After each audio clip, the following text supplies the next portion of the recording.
সবাইকে ঈদ মোবারক। কাছে দূরে যেখান থেকে আমাকে আজকে দেখছেন, আশা করি সবাই পরিবার নিয়ে ভালো আছেন। ঈদের দিনে আজকে আমি খুব ভালো খবর নিয়ে আসি না। আজকে মনটা অনেকটা খারাপ, কারণ গেল কিছুক্ষণ আগে আমি আমার সন্তানকে নিয়ে নামাজ পড়ে আসছি। আয়শা পরিবারের সাথে খাবার দাবার খাইলাম। নিশ্চয় আপনিও দেশে বিদেশে যেখানে আছেন পরিবারের সাথে কথা বলছেন, খাবার দাবার খাচ্ছেন, নতুন পোশাক কিনেছেন সন্তানের জন্য। কেউ মোবাইলের মাধ্যমে দেখবেন, অথবা কেউ সরাসরি নিয়ে সন্তানকে ঘুরবেন। নানান প্ল্যান পরিকল্পনা আছে। কিন্তু আজকের দিনে আমাদের গাজাতে যে ঘটনা ঘটেছে, এই ঘটনাটা কোনোভাবেই মেনে নেওয়ার মতো না।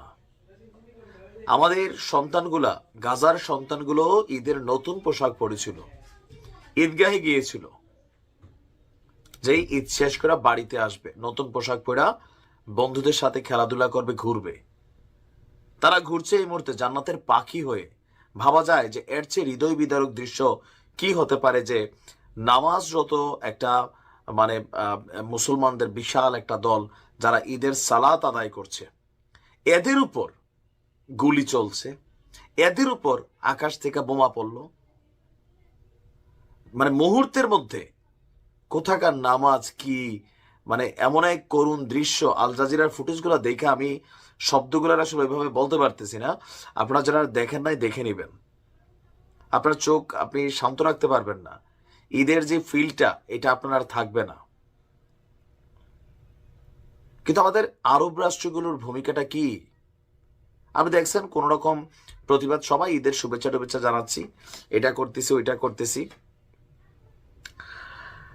তথ্য বলছে যে আপনার আল মাওয়াসি এলাকায়, আল মাওয়াসি নামক এলাকায় ঈদের সালাতুল জামাত চলছিল।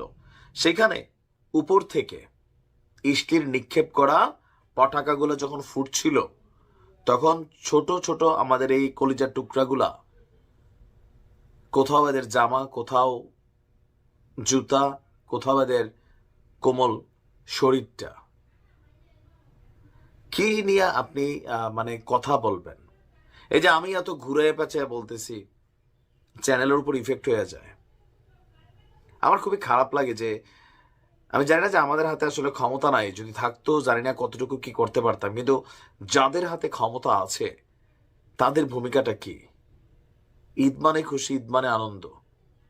একটা যুদ্ধবিরতি চলছে, যখন মন চাচ্ছে ঘটনা ঘটাচ্ছে। আরবদের ওইরকম কোন, কাতার একটু নাকি শুনছি নতুন করে আবার কি কাহিনী, মিশর প্রস্তাব নিয়ে আসছে। আরে প্রস্তাব প্রস্তাব কি বেটা? দোয়া করা ছাড়া আসলে কিচ্ছু মনে হয় করার নাই আর আমাদের। মানে আমার আজকে শব্দ সংকট হচ্ছে যে কি বলবো। বিশ্বাস করেন, ভিতরে ভিতরে যা ঘুরতেছে এগুলো মুখ দিয়ে বের করলে আমার এই ভিডিওটা 5 মিনিট পরে নাই হয়ে যাবে।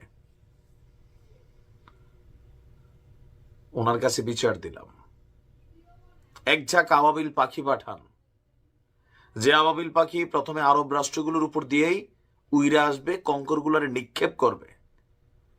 এরপরে আর যাদের আর কোনো অস্তিত্ব থাকবে না আমাদের জাতির, তারপরে যাবে এদের কাছে।